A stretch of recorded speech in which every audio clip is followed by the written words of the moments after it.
Voy a empezar con una pregunta muy general para los tres, y es, sabemos que este año vamos a conocer Breve, que es el sistema de pagos inmediato de Colombia, que es una iniciativa del Banco de la República y que nos permitirá mover nuestro dinero rápidamente entre cualquier entidad financiera. ¿Qué factores determinarán que Breve tenga una adopción masiva y qué aprendizaje podemos tener de otros países que ya han implementado sistemas de pagos inmediatos? Empezamos con Maritza. Bueno, mil gracias, José. Un saludo para todos. Efectivamente, como lo dices, yo creo que estamos en un año muy interesante para Colombia, pero quisiera destacar también el contexto de Colombia. Pasar dinero en línea de manera interoperable, fácil, y ese P2P que es entre personas, gratuito, es un esquema que en Colombia hemos tenido desde el año 2020. Empezamos un proceso en Colombia con unas opciones como Transfilla, por ejemplo, que tenía un esquema interoperable entre entidades en línea y gratuito. En muchos de los casos, unos más, unos menos. Y yo hoy en día, por ejemplo, ya Transfilla en los últimos meses hace al mes más de 40 millones de transacciones al mes, y hay 21, 22 millones de colombianos que ya han hecho, porque recordemos es muy fácil, porque es con el teléfono, el número del celular.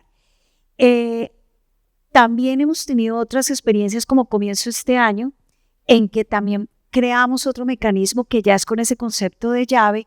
Entonces yo creo que lo que tenemos es aprendizajes del país y, como tú lo mencionas, de otros países donde arrancaron de cero. Digamos que acá tenemos la ventaja que ya muchos colombianos saben mover el dinero con solo saber el número del celular, pero que tenemos que fortalecer, aprender, mejorar la experiencia de usuario, y creo que eso es lo que nos trae Breve, que nos está preparando para esa etapa con aprendizajes que ya tiene el país y, digamos, permitiendo que ya sea como un mecanismo de muchos más jugadores.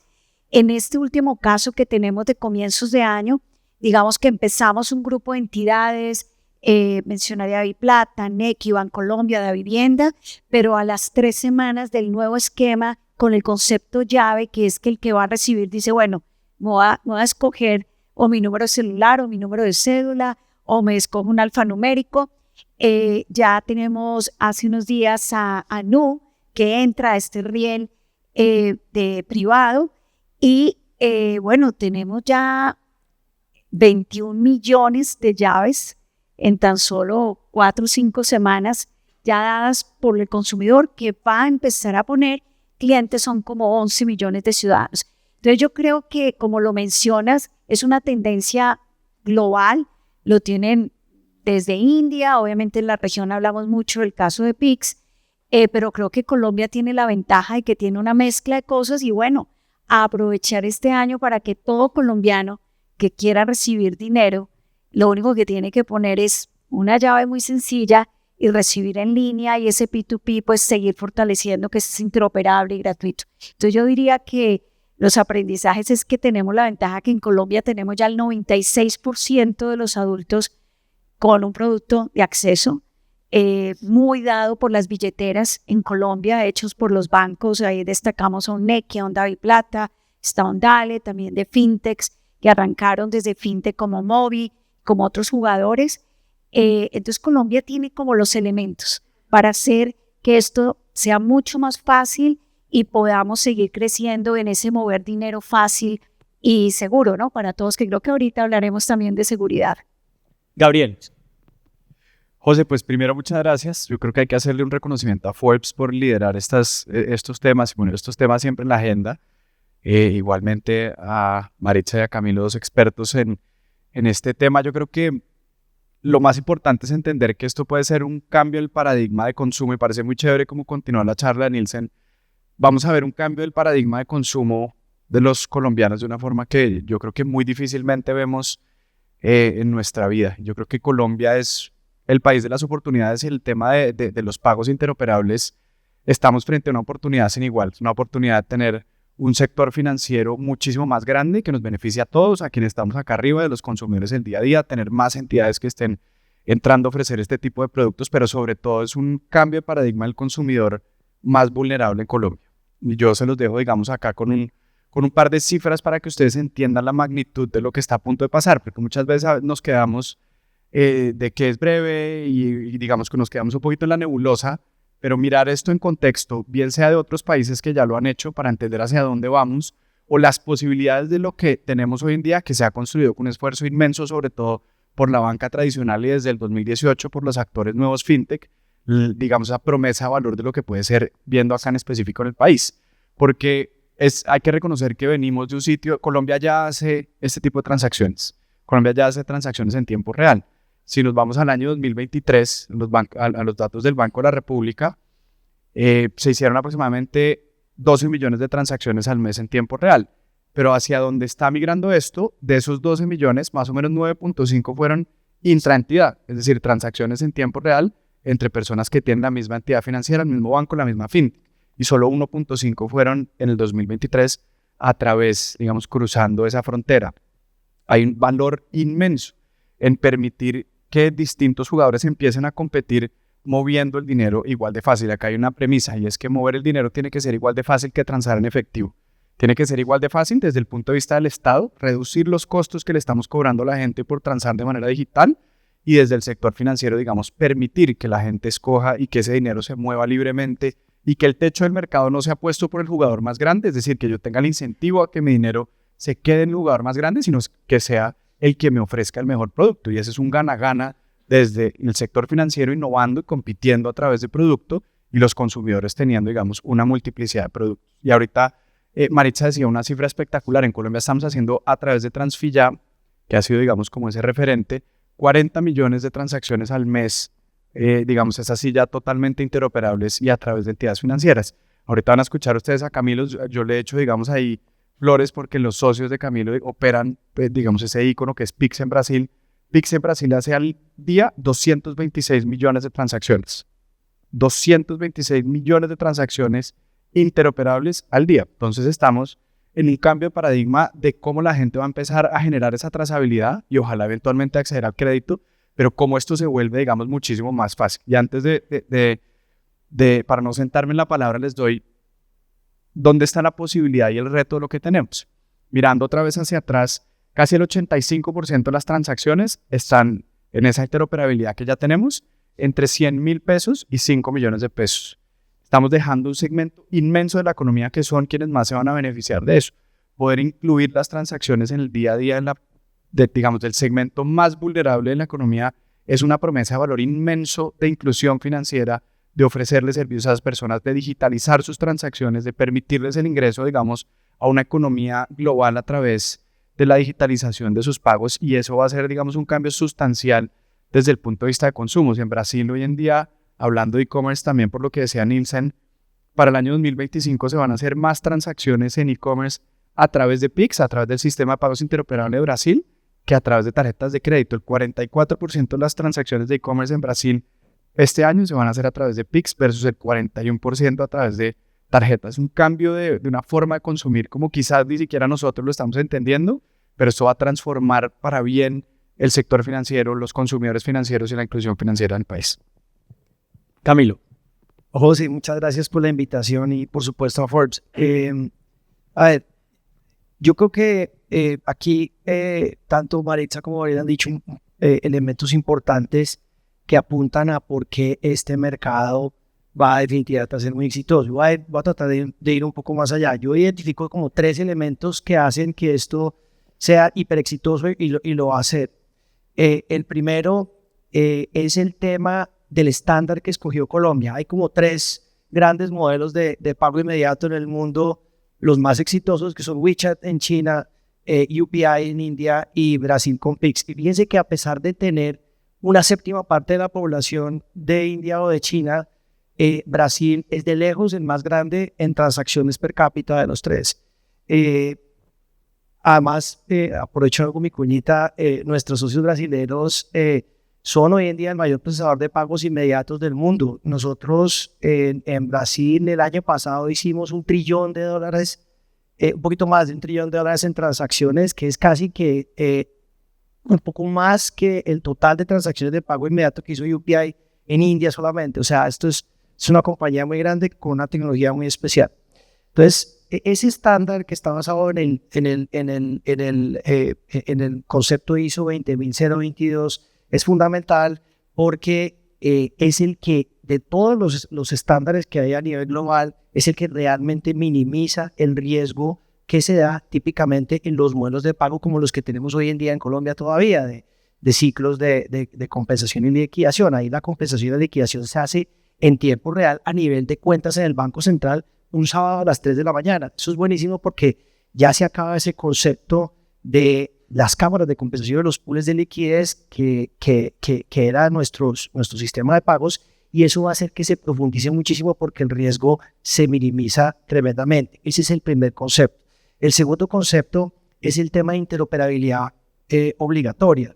Maritza decía una cosa hace un rato y me quedé pensando, y hablaba, no está entrando a este red privado, a este riel privado, perdón. El concepto del riel privado se acabó con la interoperabilidad, y parte de lo que hacía que la gente usara efectivo, que es el verdadero enemigo, era esa limitación en la interoperabilidad. Cuando yo estoy en un jardín de liquidez y varios de nosotros estamos en un jardín de liquidez, nos podemos pasar plata gratis en tiempo real. Efectivamente, en Colombia ese tipo de esquemas de pago creció muchísimo, sobre todo después de la pandemia, y eso ha sido muy bueno porque le metió a la gente en la cabeza el tema de que eso ni es peligroso, ni le roban a uno la plata, ni es difícil. Eso es una cosa súper chévere. Ahora, cuando yo me voy a salir de ese pool de liquidez, me demoro 2 o 3 días en el canje y me cobran un fee. Esto pasa incluso hasta en mercados desarrollados. En Estados Unidos es así. Si yo tengo una cuenta en Zelle y quiero mandarle plata a un amigo mío que tiene una cuenta en Venmo, se demora 2 días y me cobran un fee. FedNow, que es la iniciativa de pagos inmediatos de la Fed en Estados Unidos, está tratando de montar un modelo como el de Brasil, en donde todo el mundo sea interoperable en tiempo real. Entonces la interoperabilidad va a ser fundamental porque entonces la gente ya no se va a quedar en su jardín solamente, sino que se va a ir estratégicamente a otras cuentas en otras entidades del sistema financiero, donde probablemente puede además exigir mejores servicios por esos depósitos. Y el tercer tema es la gratuidad. Y eso es súper importante porque eso sí que es inclusión financiera. Para nosotros los que estamos acá, tener un sistema interoperable de pago en tiempo real gratuito, pues es algo chévere de tener, pero no es un cambio dramático en nuestra vida. De verdad, para la gente en la base de la pirámide lo es. Es impresionante el impacto que eso tiene, porque en la medida en que la gente empieza a transar digitalmente, empieza a generar una huella digital que empieza a ser observada por fintechs mucho, por jugadores también en el mundo del sistema financiero tradicional, para poder otorgar más crédito. La gente piensa que los bancos no dan más crédito porque los bancos son malos, pero eso no es cierto. Es que a veces los bancos tienen dificultades en encontrar buena información sobre el comportamiento de las personas y su disponibilidad y su disponibilidad a pagar o su disposición a pagar. Este mecanismo profundiza muchísimo en productos de crédito porque permite a las entidades financieras observar mejor ese comportamiento transaccional y de esa manera internalizando sus modelos de crédito para llevar más servicios financieros. Yo creo que son esos 3 elementos en mi opinión. Muchas gracias. Ya después de abordar estas grandes introducciones, vamos a abordar puntos específicos. Por ejemplo, Maritza, como lo mencionabas, Davivienda ha sido pionera y ha estado muy dispuesta en facilitar estos esquemas. Lo hacían con Transfilla, ahora también están con este nuevo sistema que han implementado con Redeban. Ya estamos hablando de llaves. Todo el mundo, todos los que son usuarios de esas entidades financieras ya están registrando sus llaves. ¿Qué han observado en estas primeras semanas de implementación? Bueno, como lo decía Camilo, nosotros en este comienzo de año tenemos interoperabilidad en línea y gratis para todos los colombianos en tiempo real, con canje y compensación en tiempo real, es decir, todo el ecosistema, y eso es lo que empezamos a probar este año. Para el consumidor es lo mismo que teníamos antes, pero para todo el esquema operativo está ya todo completamente con Redeban y así estamos pues desde enero que arrancamos. Aprendizajes. Digamos que en Colombia, yo creo, y pasa también en otros lugares, el número del celular como llave es interesante.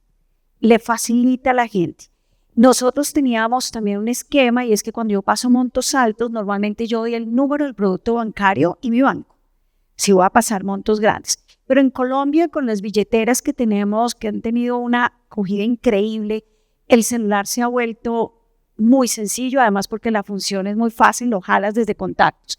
Yo te diría que el aprendizaje el celular es interesante.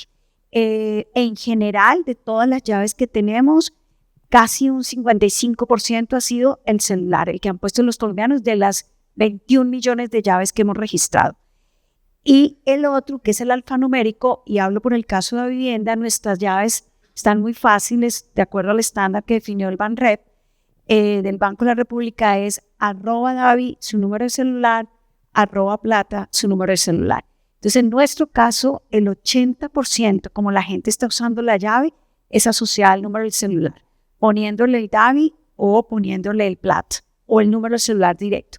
Y eso, pues estamos en un aprendizaje que estamos validando y estaba propuesto por el Banco de la República y está propuesto que solo una entidad para un producto pueda poner el número del celular. Y nos parece que dado el contexto que tiene Colombia, deberíamos pensar un mecanismo donde todas las entidades puedan usar el número del celular y lo que aprendemos es hacer un menú de qué es el número del celular y escoja el banco o la entidad que está para hacerlo. Y se quita como ese concepto que tenemos, a ver quién agarró el número del celular y los demás no se quedan con el celular. Yo creo que debemos encontrar un mecanismo aprovechando que en Colombia, en el fácil del día al día, de la base de la pirámide, en el caso de DaviPlata, que hemos hecho mucha inclusión financiera en la base de la pirámide, la gente se mueve con el número del celular. Entonces estamos como viendo cómo podemos poner eso sobre la mesa para que como país veamos que el número del celular ojalá fuera poder ser usado por todas las entidades, por todos los jugadores y haciendo un esquema como de un esquema, este es el número del celular para este banco, esa es una. La otra que diría es la gente, el concepto de llave es un tema a trabajar porque es como define tu llave para recibir dinero. Entonces tiene un proceso, pero bueno, ya llevamos 21 millones y creo que vamos en un proceso de adopción. Creo que todavía en nuestro caso se sigue usando Transfilla también, que es por otro lado. Gente está empezando a usar este riel y para montos altos usamos ya con mayor seguridad lo que es el riel de ACH. Y para el caso de comprar, que nosotros tenemos en el comprar en Colombia, el esquema de PSE, es un botón que hoy representa más del 60% como la gente compra en Colombia. Eso no pasaba en Brasil, eso no pasaba en ningún lado, hasta que llegó Pix. Aquí la gente compra con PSE, que es pagando el comercio desde su cuenta, distinto a tarjetas. En el caso de Colombia, llevamos 18 meses con el QR interoperable puesto en todos los comercios del país. En Colombia con datáfonos hay 1 millón, 1 millón largo, 1,5 millones de comercios con datáfono. Y con QR en este momento estamos llegando a más de 3,5 millones, 4 millones de comercios que tienen el datáfono, el QR que se imprime, lo que se llama el QR estático, el TEMCARD, y la gente empieza a usar abriendo cámaras interoperables, es en línea, es un P2M que el comercio recibe en línea y compensa en línea. Entonces es muy interesante ver cómo no solo P2P, sino comprar. Con tu punto, Camilo, que tú mencionabas, que la gratuidad es importante y que en la base de pirámide SD, digamos que nosotros queremos y hemos venido trabajando también pues con el gobierno y todos, porque tener la disponibilidad en el móvil para mover dinero, y lo mencionaba creo también Gabriela ahorita, es como el efectivo, pero para que eso funcione, pues el celular siempre tiene que tener conectividad. Y todavía en Colombia tenemos un reto de la conectividad, en cambio pues el billete pues va para cualquier lado. Ese es un reto como país. Y el segundo que yo diría es que en Colombia está muy asociado el tema del mover dinero a través del sector financiero con el concepto de impuestos. La gente sabe que lo que mueve lo viola DIAN. Y eso hace que negocios y tomas de decisión, la gente no es porque no tenga el mecanismo de vender con medios de pago, ni porque no tenga aceptación, y los comercios te dicen, porque yo me quiero salir del medio por un tema de evasión fiscal. Y ese es un proceso que tiene el país. Colombia, cuando uno va a otros países, han un poco separado para que la gente haga la adopción. Entonces en Colombia tenemos 4 por 1000 si usted maneja el dinero en la banca, pero si lo maneja en efectivo, no. Y el tema de asociación muy fuerte con impuestos. Yo creo que como país tenemos que ver cómo acompañamos la adopción para que todo el mundo vea que manejar el dinero no tiene esas asociaciones. Yo destacaría eso. Y bueno, y la propuesta otra que tendríamos de aprendizaje es cuando la gente pone la llave, muy bueno cuando automáticamente hace la transacción. En el caso de Breve en Colombia, estamos planeando por lineamiento del Banco de la República una fase primera que los ciudadanos definan la llave, que empezaría más o menos en julio, y después, a partir de septiembre, octubre, empezaría a transar. La experiencia nuestra ahorita es que es muy bueno, pongo la llave y la uso, porque si no, después no me acuerdo cómo fue lo de la llave, si me gasto 90 días después de usar. Entonces yo creo que estos aprendizajes los estamos empezando a compartir con el Banco de la República para que todos cuando vayamos a este nuevo esquema, pues podamos hacer que para el ciudadano sea lo más fácil, porque hay ciudadanos que nos han dicho que para mover dinero a cualquier entidad en línea y gratis hay algo nuevo, pero si es que yo lo hacía, yo le pasaba al otro, porque es nuevo. Entonces, el nuevo hay que equilibrarlo para que los ciudadanos, los 96% colombianos que hoy tienen productos de acceso, no se enreden, sino sea muy fácil. Entonces yo creo que buen año vamos a tener y buenos aprendizajes que ya pues, somos como 10 entidades las que estamos moviendo esto. Sí, algo que veíamos con las opciones que existían es que había limitaciones, algunas no estaban disponibles en todas las entidades, los montos eran más controlados, también algunos bancos cobraban por usarlas. Entonces, esta nueva opción que ustedes están implementando le está trayendo también una nueva opción a los clientes. Pregunta Maritza antes de pasar con Gabriel de nuevo. Este riel que ustedes están usando con Redeban, que es de llaves y que está habilitado en Davivienda, en Daviplata, en Bancolombia, en Nequi, en Nu y en otras entidades, este riel va a ser parte de Breve, ¿cierto? Sí. Digamos que Colombia, yo veo que tiene unas cosas positivas. Hay un estándar, como lo definió ahorita Camilo, que se adoptó en Colombia, y es cómo se debe mandar la información y cómo se debe liquidar los dineros para que la transacción pase, y ese estándar funciona para todos. Pero no hay una sola autopista por donde se mueve. Se va a aprovechar lo que ya en Colombia se ha construido, entonces se va a aprovechar este riel, en este caso el riel de Redeban, cumple con los estándares, es canje y compensación en línea, cumple con todos los estándares técnicos y de seguridad, entre otras destacar, Breve, Banco de la República dice, y la transacción se tiene que resolver en menos de 20 segundos. En estas transacciones que estamos haciendo ahorita, se resuelve en 1.62 segundos, es decir, va con muy buena performance. Entonces, es un riel, en Colombia se dijo, quienes hagan rieles, que se llaman nodos, se conectan al Banco de la República para mandar en línea la información y que el Banco de la República la vea. Es un tema que estamos viendo porque además tenemos que definir momentos de contingencia, que si hay un problema en el central, cómo se resuelve acá. Pero para tu pregunta, efectivamente ya este riel está con todos los estándares de Breve, simplemente se va a conectar como nodo y tiene interoperabilidad con todos los nodos. En estos días, por ejemplo, también sale Servibanca, que es otro riel, y dice, yo también voy a permitir hacer, y para el consumidor no va a decir, ay, por favor, me mandas por este riel o me mandas por el otro. Eso no tiene nada que ver con el ciudadano. El ciudadano entra a su entidad y define mandar o recibir dinero. Los rieles están por detrás, permitiendo resiliencia tecnológica, si alguno falla, el otro funciona, y competitividad, porque cada riel va a ofrecer seguridad, performance de tiempo de respuesta, costos. Entonces yo creo que pues, va a haber muy buenas opciones en Colombia. El riel que va a constituir el Banco de la República, que el Banco de la República tiene como 2 roles aquí. Uno que es, yo recibo todas las transacciones inmediatas de todos los rieles y aquí compenso en un central. y otro que es yo también voy a poner al servicio de los jugadores otro riel. Cada entidad es libre de conectarse a uno o más rieles y decidirá cada transacción por dónde la manda. Y esto pues para beneficio de todo el ecosistema. Gabriel, ¿cómo se están preparando las compañías fintech para integrar Breve a sus plataformas? Y si nos podrías aterrizar, ¿qué cambios nos va a traer este sistema de pagos inmediatos a nuestras vidas?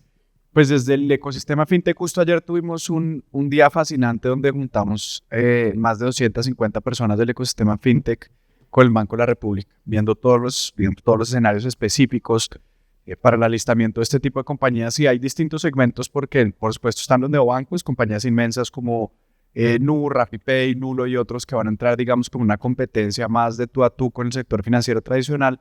Pero debajo de eso hay una cantidad de capacidades que están diseñando modelos de negocio distintos, aprovechando, digamos, este nuevo flujo de clientes que van a ingresar a la economía digital, pero con un cambio muy importante que es lo que hemos visto. Este cambio, digamos, de modelo de negocio, sobre todo, como lo decía Camilo, en esa gratuidad de las transacciones, hace que ya en la promesa, digamos, de valor para quien ingresa a este negocio no sea yo cómo saco plata de la transaccionalidad. Eso ya, digamos, va a pasar a ser parte del pasado de Colombia.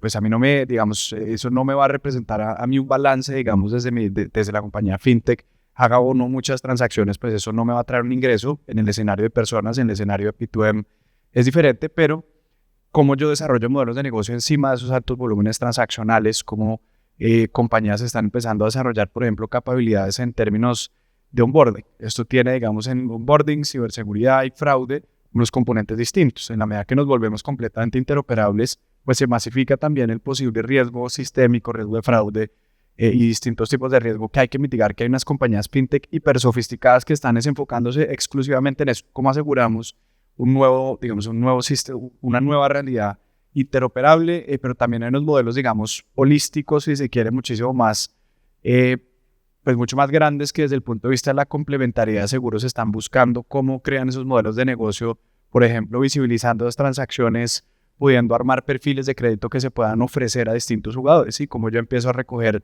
como hablábamos de ese, digamos, como ese segmento olvidado desde el punto de vista de volumen de transacciones, los que están por fuera de ese 84% de transacciones que van de 100.000 a 5 millones, pues cómo a ellos puedo empezar y coger el pago recurrente de servicios de telefonía, el pago recurrente de transportes públicos, cómo los organizo a través de inteligencia artificial y ofrezco, digamos, perfiles de crédito mucho más sofisticados que hablen de buena forma de los hábitos de consumo y posibilidades de pago de clientes que jamás han estado, digamos, en la órbita ni del sector financiero tradicional ni de las FIN. Personas que, digamos, están muy rezagadas desde el punto de vista de acceso a servicios financieros. Entonces se viene, digamos, como esa nueva ola de capacidades para el país. ¿Y cómo va a cambiar esto? Yo creo que lo contestaba un poco en la primera pregunta, que me parece muy interesante acá en un escenario lleno de emprendedores, es hay que alistarnos para una nueva generación de consumidores. Una generación de consumidores distintos que no han tenido acceso, digamos, a este tipo de servicios de una manera recurrente. Personas que no han tenido, digamos, que por el exceso del uso del efectivo han estado condenados a la economía vecinal, a consumir lo que tengo casi que a un arm's length, a lo que tengo, digamos, a la mano que me pueda recibir efectivo, tanto es lo que yo puedo ofrecer como lo que yo puedo comprar. En este nuevo escenario, digamos, de la digitalización, de la facilidad en los pagos, pues vamos a tener un flujo de millones de personas que jamás han transado en una economía digital, que esperamos nosotros, tanto los emprendedores fintech como los emprendedores, digamos, de base tecnológica, van a tener que saber aprovechar. En Brasil, la cifra fue de 71 millones de personas que no transaban de manera digital, quienes ingresaron a través de un sistema de pagos como Pix. Colombia, por supuesto, con las diferencias de varios órdenes de magnitud, tanto de capacidades como de población, pues va a ser distinto, pero vamos a tener, digamos, un cambio de hábito de consumo y yo creo que eso nos debería llevar a lo que decía Maritza, y es que esos cambios de consumo jalonen el cambio regulatorio de política pública. Hoy en día el Estado colombiano casi que nos penaliza por transar de manera digital. Es una locura. Si ustedes van a pagar con tarjeta, tienen retención en el IVA y retención en el ICA. O sea, no solo en el gobierno nacional, sino las ciudades lo penalizan a usted por utilizar un medio sofisticado. Y si va a moverlo, el 4 por 1000. Y se vuelve además visible para la Dirección de Impuestos y Aduanas Nacionales. Una larga lista de etcéteras que hace que el medio más interoperable que tenemos hoy en día nosotros sea el billete. Y ojalá ese cambio de consumo jalone a que el billete sea ojalá muy marginal y una época y digamos que refleje el pasado, que nos lleve esto a como ocurrió en Brasil, que en 4 años pasaron de unas cifras del uso del efectivo muy similar a la nuestra, muy cercana al 80%, y este año van a cerrarla, no sé si en el 26%. 4 años cambiaron. O sea, por eso les decía, órdenes de magnitud de todas las cifras que les he dado son en 4 años. No lo veo una generación. Entonces yo creo que ahí va a haber una apuesta interesantísima que esperemos el ecosistema fintech, el sector financiero y los emprendedores de base tecnológica sepan capitalizar. Camilo, rápidamente porque quiero hacer una pregunta de cierre sobre Open Finance. Me gustaría preguntarte sobre las preocupaciones que nos puede generar que nuestro dinero lo podamos pasar rápido. Preocupaciones de fraude y preocupaciones de ciberseguridad. ¿Cómo nos debemos preparar para que esto no se convierta en una fiesta de fraude en la que el dinero se pasa rápidamente de un lado al otro? Brasil es un gran laboratorio para nosotros. Brasil tiene una configuración muy similar a Colombia. Brasil tiene niveles de evasión fiscal OSPICs muy parecidos a los de Colombia. Brasil tiene la misma problemática geográfica que tiene Colombia. Les cuento, por ejemplo, una cosa anecdótica. Bradesco tenía 2 barcos que iban por el Amazonas haciendo operaciones de manejo de efectivo.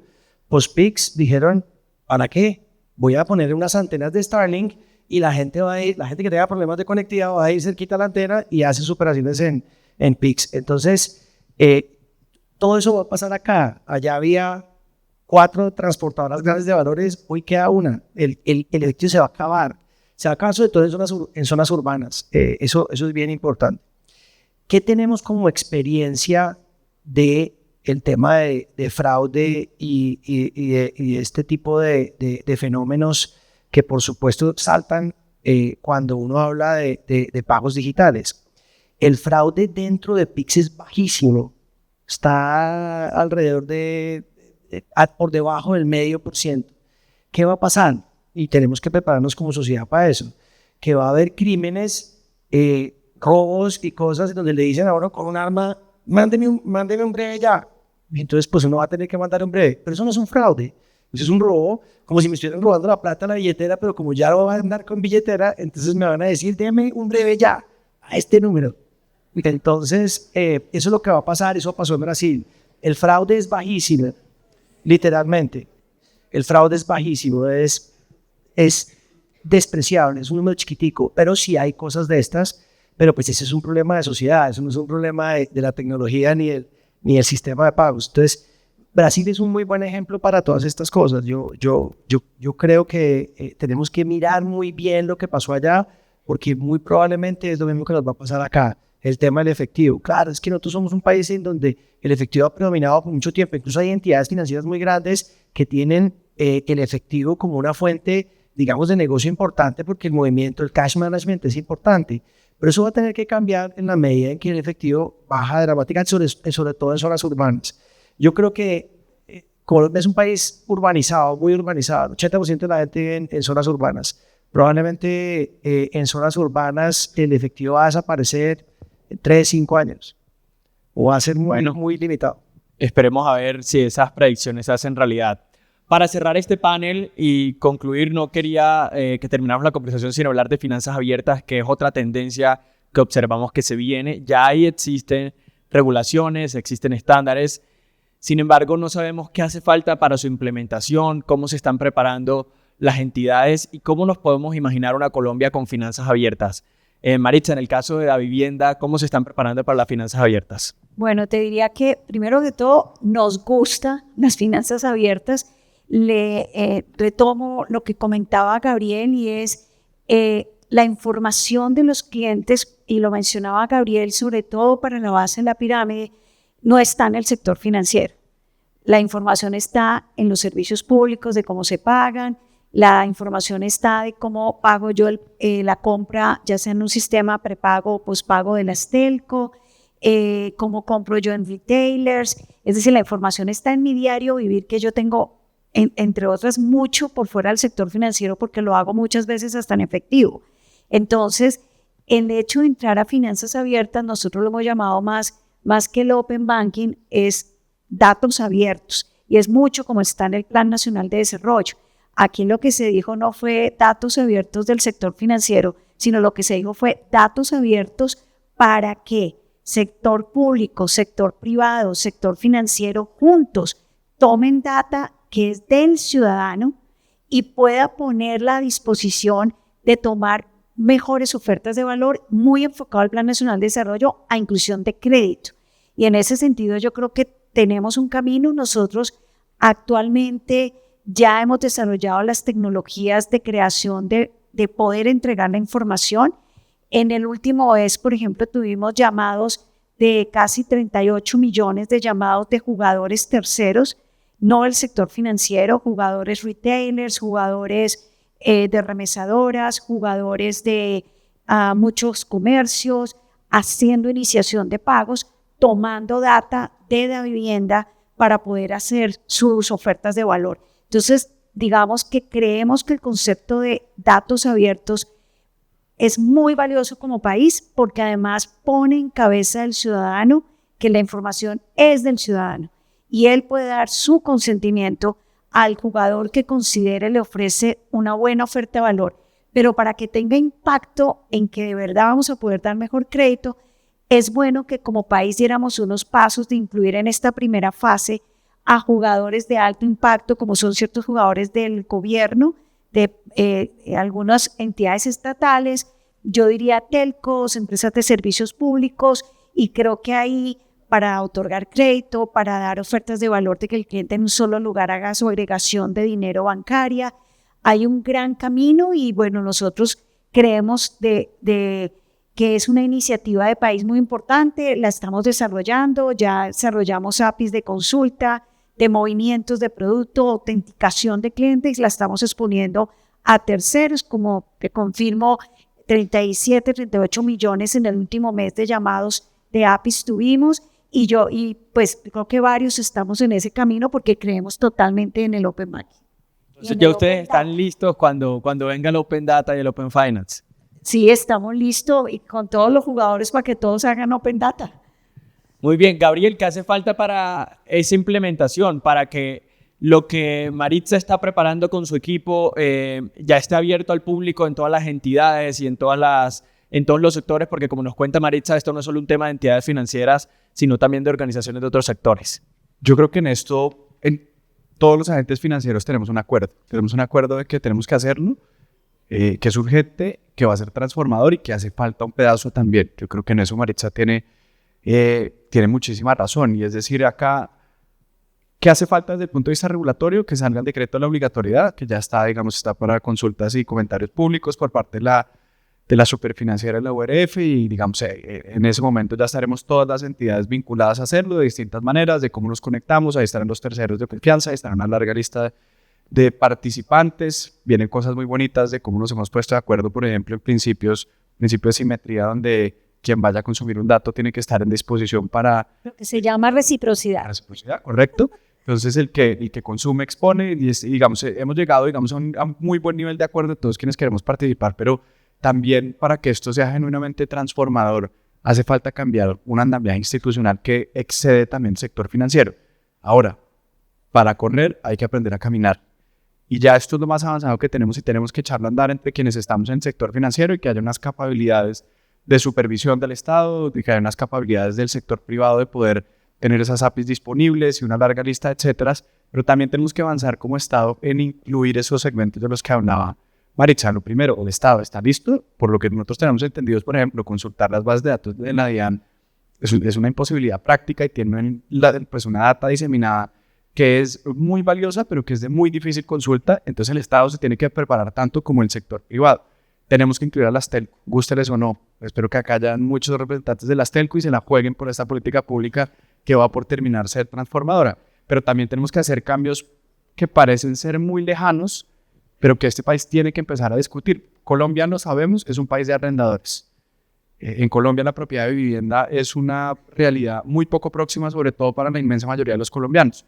Pero tenemos una perversión desde el punto de vista de política pública donde si yo pago esos, digamos, los servicios públicos de un arrendador, la reputación que se predica de ese pago no queda a mi nombre, sino a nombre del dueño del bien.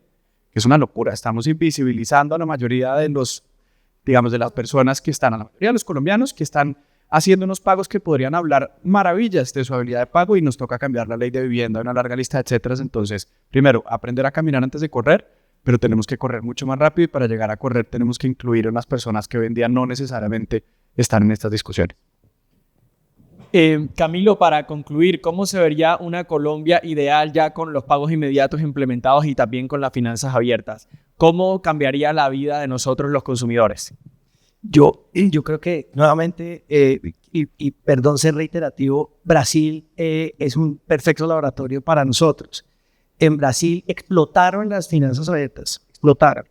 Y en Colombia van a explotar las finanzas abiertas por dos razones. Primero, porque la interoperabilidad va a generar un interés de la banca tradicional de conectarse con fintechs para, por supuesto, complementar su oferta de valor y llegar a mercados donde no llegan hoy en día, que es, dicho sea de paso, la forma que creo yo debería ser en que el sistema se digitalice. Yo lo he hablado con Gabriel en varias ocasiones, esa es una postura mía y lo he hecho públicamente. Nosotros creemos que la digitalización no se debería dar como se ha venido dando en algunas entidades financieras de Colombia desde adentro, sino buscando esas fintechs gorditas, rosaditas, bonitas, que ya salieron del Valle de la Muerte, comprándolas, integrándolas al servicio.